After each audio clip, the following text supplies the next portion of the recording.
The Prime Minister, in an interview this morning, made very clear she thinks that the plan set out at Chequers does respect all of the red lines she had laid down before. Can you agree with her on that much? No, I don't.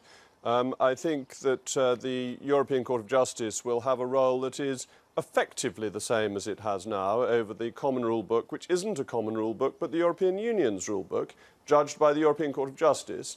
And if we don't follow it, we risk being penalised, which is the same position as we're in today. Parliament, even now, could pass an act to say we weren't following a particular European Union rule. So no, I don't think her red lines have been respected. And some of what she said was very interesting. Andrew Marr pushed her on when this decision about the Common Rule Book was made, when they decided to have the EU's rules for the UK. And it seems it came into discussion a long time ago, but David Davis in the Dexter Department wasn't told. And that's a very strange way to be running government. Yes, we've heard from Steve Baker, who resigned from that department as well. He's been saying this morning that, in fact, the department is a Potemkin-like structure and that they were kept in the dark. Well, we'll be talking to a minister from that department later, so we can put all of that to him. What I want to ask you is, the Prime Minister said the plan had changed a bit because what was originally proposed was non-negotiable. It had been made clear in Brussels they wouldn't accept it. So this is the only realistic alternative, isn't it? This seems to me a hopeless way to negotiate, that you accept what the other side says at an early stage of the negotiations as holy writ. And we've done that the whole way through.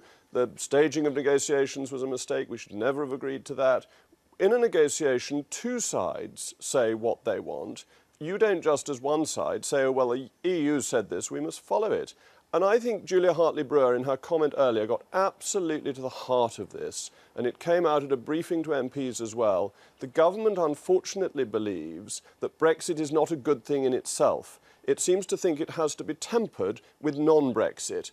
And that was when the Prime Minister said people voted with their hearts, and she was doing something with her head. In my view, and in the view of most Brexiteers, head and heart come together. Brexit is enormously positive, a huge opportunity for the country, and I'm afraid the Prime Minister doesn't see that, and it's why I think she is a Remainer who has remained a Remainer. And in that case, is it time to change the Prime Minister? You said in the past that you want to change the policy, but not the PM. From what you're saying today, a Remainer who's remained a Remainer, it doesn't sound like you will ever get a policy you can agree with while she's still at the top. I think she still has the opportunity to change her policy. To go back to the Mansion House speech, which had considerable elements of compromise in it, the Mansion House speech was welcomed from memory both by Nicky Morgan and by me, so it had wide support across the Conservative Party. It was a good basis to do things on the assumption of equivalence of regulations, not of process of regulations. It's the process of regulations, the EU's rule book, that makes us the vassal state. And that's the error that clearly has been discussed in Downing Street for some time, hidden away in the back rooms, away from Dexter and away from members of Parliament and away from the British public. But if the Prime Minister went back to what she said before, then there's a policy that people could rally around.